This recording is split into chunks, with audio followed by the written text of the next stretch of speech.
In this session, we'll see about unconnected lookup transformation. So it is a passive transformation since it can return only one column from each row to the return port.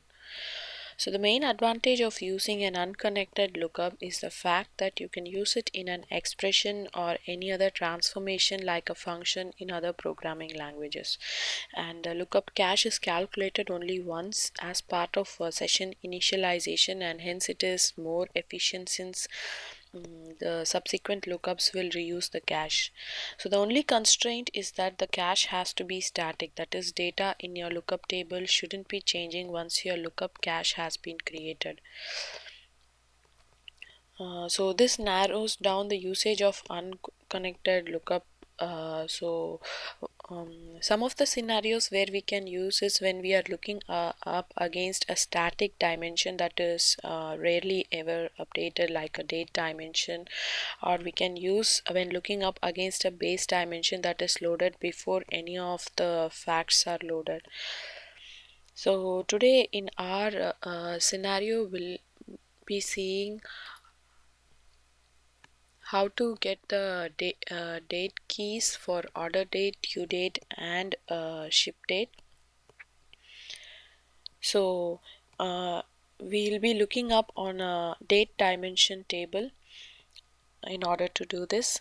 So this is called role playing. We date dimension plays multiple rows, that is, we can get the order date or due date or ship date from the same date dimension. So let's start creating a mapping here.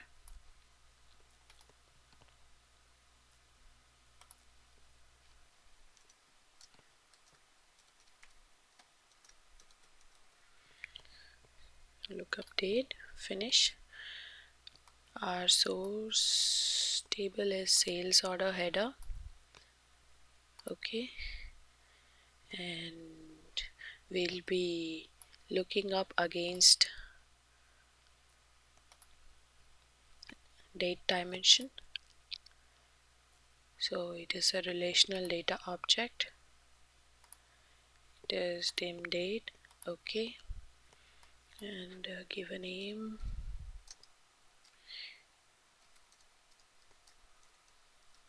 Okay, so here we cannot choose return all rows if we are going to do an unconnected lookup, since it can return only one value. We cannot use this. If we use this, it will return an error. So we'll do return first row and finish. So here go to ports and create a column. So we have to do in date. We'll be checking the passing the date from the expression to this. So it's the date time, and here you can see all of the columns present in our date dimension. So we'll be checking the condition. If the in date is same as the full date, then we'll return the date key. So here we can see the query, and source is dim date.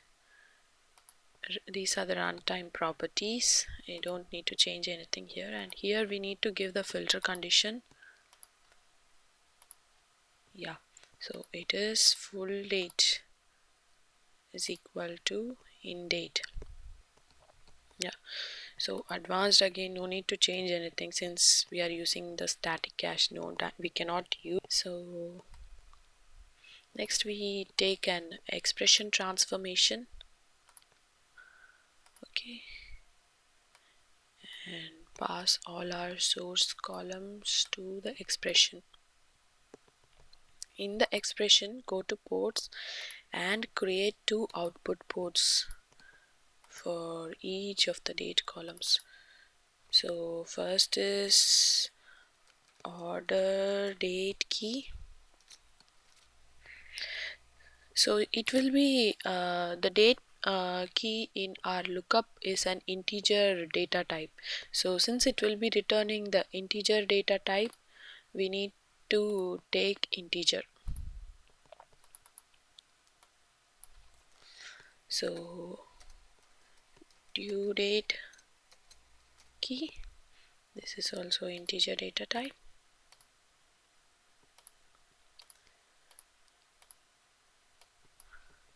and ship date key. Yeah, this is also integer data type. So next let's create the expression. So here at the end, if you see, there are lookup functions. To take the lookup dim function, and for order date key, pass the order date. So validate. Okay. So similarly create for due date, and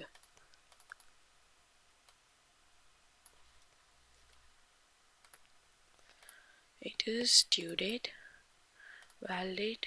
Okay. And finally our ship date.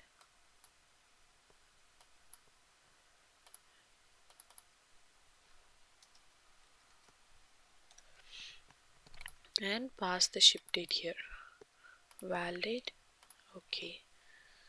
So this LKP expression here, which we created in the expression, it passes parameter to the lookup transformation and receives a result back from the lookup. So whichever column we had given it as return, so we had given the date key as return, so that will be returned here in the output ports, that three output ports we created here. So if there is no match for the lookup condition, then the integration service will return null. So next let's take the target here. It's right. Okay. And then yeah, the sales order ID, order date key, due date key, ship date key, revision number, order date.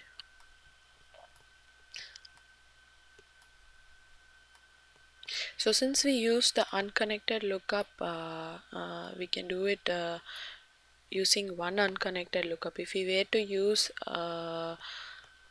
connected lookup, we need to create 3 lookups in order to get each of the date keys.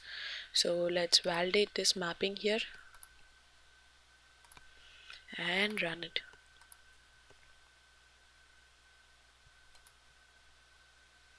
So we'll check our target table data. Yeah. So you see here for sales order ID, order date key, so it is, we have the subsequent date keys here. So for more tutorials on Informatica Power Center Express, go to a to z informatica.blogspot.com. Thank you.